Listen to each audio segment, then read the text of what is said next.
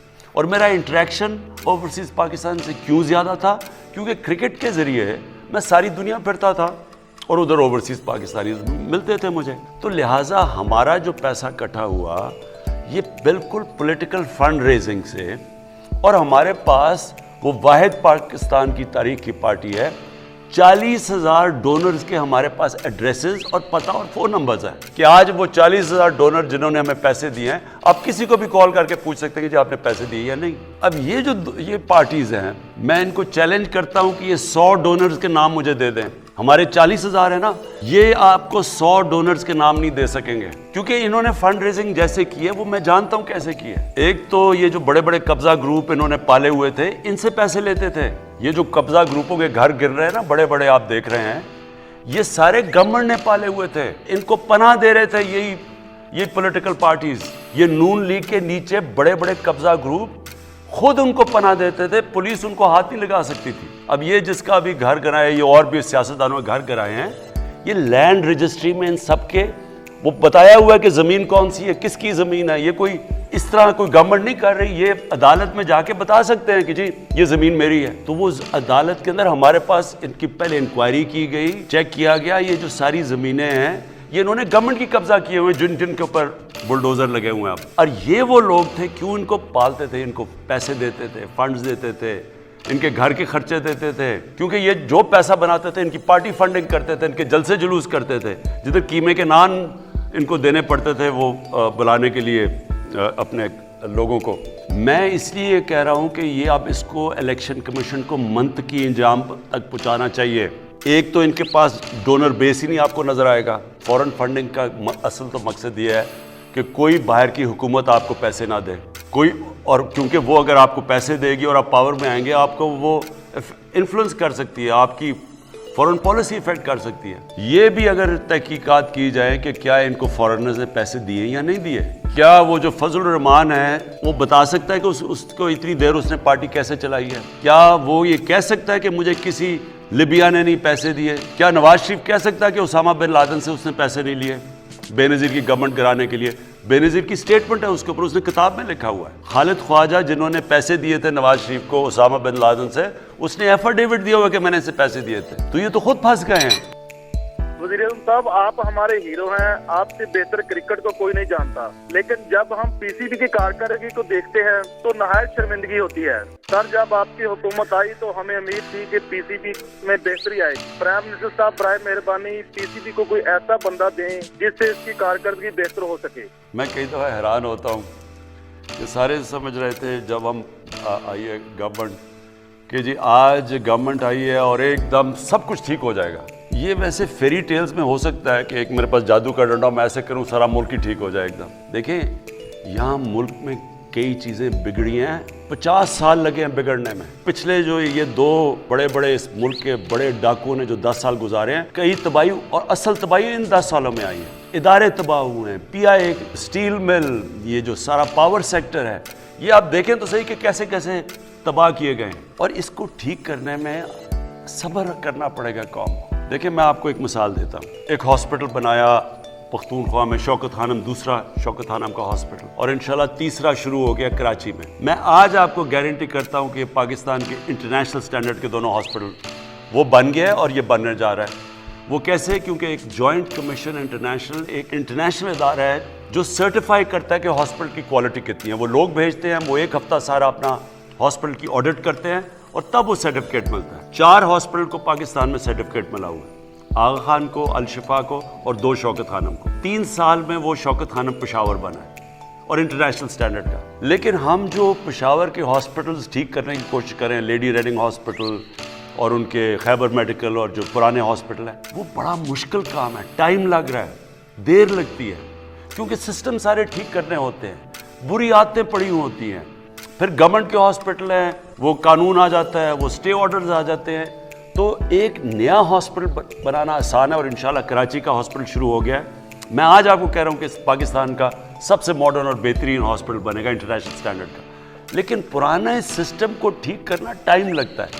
اب پنجاب پولیس ہے, کہتے ہیں جی پنجاب میں دیکھیں ڈکیتیاں, یہ ہو گیا وہ ہو گیا.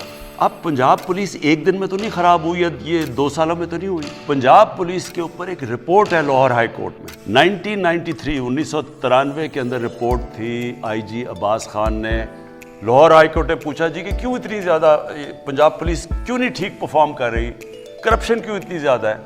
تو IG عباس خان نے پوری ایک رپورٹ دی. اس رپورٹ کا ایک پیراگراف ہے, انہوں نے کہا کہ 25,000 لوگ میرٹ کے بغیر بھرتی کیے گئے. یہ میں 93 کی بات کر رہا ہوں. اس دور میں پیسے لے کے پولیس والوں کو بھرتی کیا گیا, جو مجرم تھے ان کو پولیس میں بھرتی کیا گیا. تو یہ ایسے نہیں کہ آج آپ سمجھ رہے ہیں کہ ایک دم کوئی آئے گا اور ٹھیک کر دے گا. سسٹمز ٹھیک کریں گے, تھوڑا ٹائم لگے گا, لیکن یہ مطمئن ہو جائیں کہ یہ سارے ہم اداروں کو باری باری ٹھیک کریں گے. کرکٹ کیسے ٹھیک ہوگی؟ کرکٹ اس راستے پہ نکل گئی ہے, وہ ایسے ہوگی کہ علاقائی کرکٹ جو میں آج سے 40-50 سال سے لگا ہوا ہوں, علاقائی کرکٹ جو شروع ہو گئی ہے. آپ دیکھتے ہیں کہ جب پشاور کا میچ ہوتا ہے یا پشاور زال میں تو سارا KP اس کو دیکھ رہا ہوتا ہے. بلوچستان کا ایک کھلاڑی نہیں ہوتا لیکن سارا بلوچستان دیکھ رہا ہوتا ہے ٹیم کو. کھلاڑی کو ڈیولپ ہوتے ہوئے ٹیم کو تھوڑا ٹائم دیں, لیکن انشاءاللہ آپ دیکھیں گے کہ یہ ٹیم مسلسل بہتر ہوتی جائے گی. عثمان صاحب ہیں, کہتے ہیں فٹنس کے حوالے سے آپ تھوڑی رہنمائی فرمائیے گا کہ آپ خود تو بہت فٹ ہیں, اس کا کیا راز ہے اور آج کل کی روٹین میں آپ کو کیسے ٹائم ملتا ہے؟ آج کل تو بڑا مشکل ہے فٹ ہونا. میں دیکھ رہا تھا بشرا بیگم نے ایک وہ ویئنگ مشین دیکھی, تو جب ویئنگ مشین رکھی, میں جب کرکٹ کھیلتا تھا سارا میرا کبھی 185 سے پاؤنڈ سے زیادہ ویٹ نہیں گیا. تو جب مشین پہ کھڑا ہوا تو 200 پاؤنڈ پہ پہنچ گیا ویٹ. وہ اس لیے کہ 8-8 گھنٹے 9-9 گھنٹے میں کرسی پہ بیٹھتا ہوں اور اتنا ٹائم نہیں ملتا مجھے ایکسرسائز کرنے کا. لیکن دیکھیں اللہ نے جب سے دنیا بنائی ہے, میں سب کو ایک چیز کہنا چاہتا ہوں, وہ کامیابی تو اس کو دیتا ہے جو محنت کرتا ہے. اللہ نے آپ کو یہ کہا ہوا ہے کہ جسم جو آپ کا ہے یہ اس کی طرف سے ایک نعمت ہے. اب جتنا آپ اس کی نعمت کا دھیان رکھیں گے وہ آپ کو بیماریاں نہیں ہوں گی. اللہ آپ کو صحت دے گا, اور اچھی صحت سے بڑی نعمت کوئی نہیں ہے. لیکن جو ایکسرسائز نہیں کرے گا اور اپنا کھانا صحیح طرح دیکھ کے نہیں کھائے گا تو اس کے مسئلے مسائل ہوں گے. جی سردار صاحب.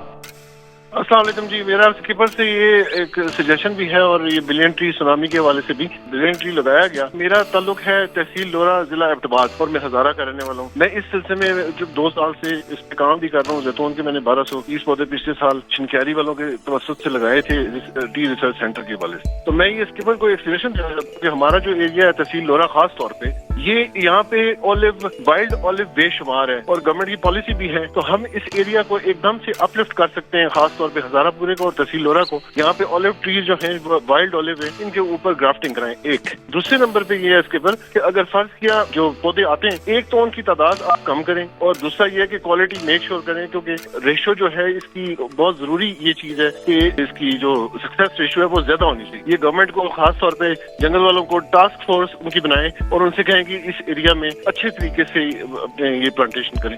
یہ 1000 سال کے لیے سر پلاننگ کرنی ہوگی ہمیں. میں ایک چیز کہہ رہا تھا, اس کو غلط سمجھا لوگوں نے. میں یہ کہہ رہا تھا کہ بدقسمتی سے ہماری پارلیمنٹری ڈیموکریسی میں ہوا کیا ہے کہ ہم نے لانگ ٹرم پلاننگ نہیں کی. ہم سوچتے ہیں یہاں پچھلے آتے تھے کہ جی اچھا جی 5 سال کے بعد الیکشن ہونا ہے تو یہ چیزیں کر لو جو 5 سال سے پہلے مکمل ہو جائیں. اور پھر اس سے کیا نقصان ہوا کہ ملک تو تب آگے بڑھتا ہے جب وہ آگے سوچتا ہے, اپنی آنے والی نسلوں کا سوچتا ہے, جو چائنا کر رہا ہے. تو میں کہہ یہ رہا تھا کہ ہم بڑا غلط ہوا ہے, کوئی سوچتا ہی نہیں آگے والی اپنی نسلوں کے لیے. ملک میں پہلی گورنمنٹ اور جماعت ہیں جس نے آگے کا سوچا ہے, یہ جو درخت اگانے کا سوچا ہے پاکستان میں. اور یہ جو آپ نے ابھی بات کی ہے یہ زبردست بات ہے. دیکھیں ہم اربوں روپے کا ہم یہ گھی باہر سے امپورٹ کرتے ہیں. جیسے ہی ہمارا جب روپیہ گرتا ہے تو وہ گھی اور مہنگا ہو جاتا ہے. جو سب سے بہترین تیل ہے کوکنگ آئل یعنی استعمال کرنے کے لیے وہ ہے زیتون کا تیل. اور پاکستان ایک ایسی جگہ ہے کہ ہم جو باہر سے چیزیں امپورٹ کر رہے ہیں, ہم اگر یہ زیتون کو صحیح لگا دیں, یہ تو ایک پورا ایک انقلاب ہے پاکستان میں. ہم زیتون سے ہی اربوں ڈالر کما سکتے ہیں. ہمارے ایسے علاقے ہیں, یہ جو دریائے سندھ کے رائٹ سائڈ پہ جتنا علاقہ ہے, یہ سلیمان کا, یہ نیچے ڈی آئی خان میں, یہ اور نیچے تک, یہ سارا میں نے چیک کروایا ہے زیتون کے لیے بہترین علاقہ ہے. یہ علاقہ جدھر ہم اسلام آباد میں بیٹھے ہوئے ہیں یہاں بھی بہترین زیتون اگتا ہے. میں نے اپنے گھر میں زیتون کے پودے لگائے. تو اب ہم اسی مہینے انشاءاللہ میں بڑی ایک لانچ کر رہا ہوں زیتون کے. ایک تو ہم پیوند کروائیں گے اور پورا ایک زیتون کا انقلاب لے کے آ رہے ہیں. اب ان پہاڑی علاقوں میں جدھر لوگوں کے پاس زیادہ کچھ نہیں ہے, اگر ہم زیتون کے اوپر ہی کریں اور پھر اس کا تیل یہ ہم ایکسپورٹ بھی کر سکتے ہیں, یہ لوکل لوگوں پہ یہ خوشحالی بھی لا سکتا ہے, ہمیں ضرورت بھی نہیں پڑے گی کہ اپنے ڈالر خرچ کرنے کے لیے. تو انشاءاللہ یہ اسی مہینے میں لانچ کر رہا ہوں. فرح لودھی خان بات کر رہی ہوں میدان. مسٹر پرائم منسٹر سے سب سے پہلے تو ہم یہ کہیں گے کہ ہماری دعائیں ان کے ساتھ ہیں کہ اللہ ان کے نیت سے پاکستان کو اسٹیبل کرے. میرا سوال اپ کمنگ سینٹ الیکشن کے حوالے سے ہے.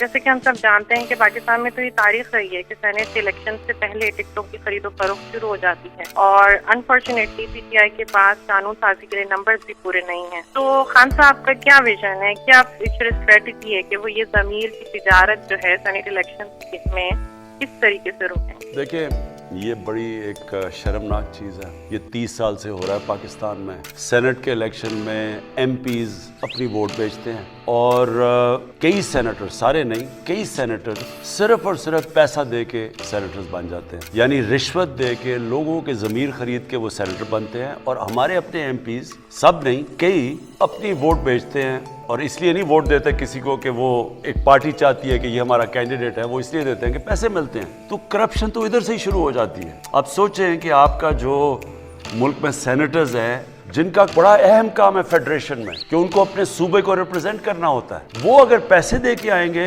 تو وہ کون سی جمہوریت ہے؟ نمبر 1. اور نمبر 2, جو پیسے دے کے سینیٹر بنے گا وہ کہ حاتم تائی تو نہیں کہ وہ آ کے ملک کی خدمت کرے گا. جو رشوت دے کے سینیٹر بنے گا اس کا مطلب وہ پیسے بنانے آیا ہے. تو کرپشن تو یہی شروع ہو جاتی ہے. تو جب یہ 30 سال سے ہو رہا تھا کبھی کسی نے اس کے اوپر کچھ نہیں کیا. پھر یہ جو مین پارٹیز ہیں, پیپلز پارٹی اور نون لیگ, انہوں نے 2007 کے اندر چارٹر آف ڈیموکریسی سائن کی. دونوں نے کہا کہ اوپن بیلٹ ہوگا, یعنی کہ سیکرٹ بیلٹ نہیں ہوگا, کھل کے لوگ ووٹ ڈالیں گے. ہم نے 2018 میں 20 لوگوں کو پارٹی سے نکالا. وہ پیسے لے رہے تھے, پیسے لے کے انہوں نے ووٹ دے, 20 ایم پیز کو پارٹی سے نکالا. میں تب سے کہہ رہا ہوں کہ یہ بیلٹ کو جب سب کو پتا ہے کہ اس میں رشوت چلتی ہے تو اوپن بیلٹ کریں, کیا وجہ ہے؟ اور یہ دونوں مین پارٹیز نے بھی کہا ہوا ہے. اب ہم اس ہفتے انشاءاللہ ایک کانسٹیٹیوشنل امینڈمنٹ کریں گے. ہم عدالت میں بھی گئے ہوئے ہیں, کانسٹیٹیوشنل امینڈمنٹ بھی کر رہے ہیں. اب میں یہ دیکھنا چاہتا ہوں اور ساری قوم کو میں چاہتا ہوں دیکھیں, آپ سب دیکھیں کہ جب سب کو پتہ ہے پیسہ چلے گا تو یہ کیوں نہیں اس امینڈمنٹ کو بیک کریں گے جدھر اوپن بیلٹ ہو, جدھر یہ اس کی وجہ سے پیسہ نہیں چلے گا. تو یہ اب اس ہفتے ساری قوم دیکھے گی کون کدھر اپنا ووٹ ڈالتا ہے, کیونکہ جو بھی اگر سیکرٹ بیلٹ کے ساتھ جائے گا آپ کو پتہ چل جائے گا کہ وہ یہ کرپشن کا نظام نہیں ختم کرنا چاہتے. السلام علیکم پرائم منسٹر. جی ہارون, السلام علیکم. How are you, sir? You okay? Prime Minister Saab, there's just a important message regarding Pakistan International Airlines. As you know, overseas Pakistanis there are very much no issues there. Ek to cricket or PIA. Pakistan, while you are always been abroad, you've seen how passionate people are about the cricket and also the international airline. So my question to yourself is, how can we resurrect the airline so that us Pakistanis can at least have our state carrier that we can fly with, we can have some peace of mind with all the Qatar, Virgin, all of them are going, but you would know historically that 1.5 million Pakistanis, not including the Europeans, how attached they are with the airline. And also there are so many young people who are now, if you see Pakistan International Airlines, that so many people want to travel to Pakistan. If you look at the international stats, there's more revenue generated for people visiting Islamabad and Lahore. So my question to you is, as everybody trusts you, and I'm being very clear, we Pakistanis here have given our heart and soul to you, and we believe you are the state and you're the only one who can hold the state together, and especially for overseas Pakistanis who love the airline, who want to travel with the airline regardless of the service. My question to you is very simple. How will you resurrect the airline? How would you help us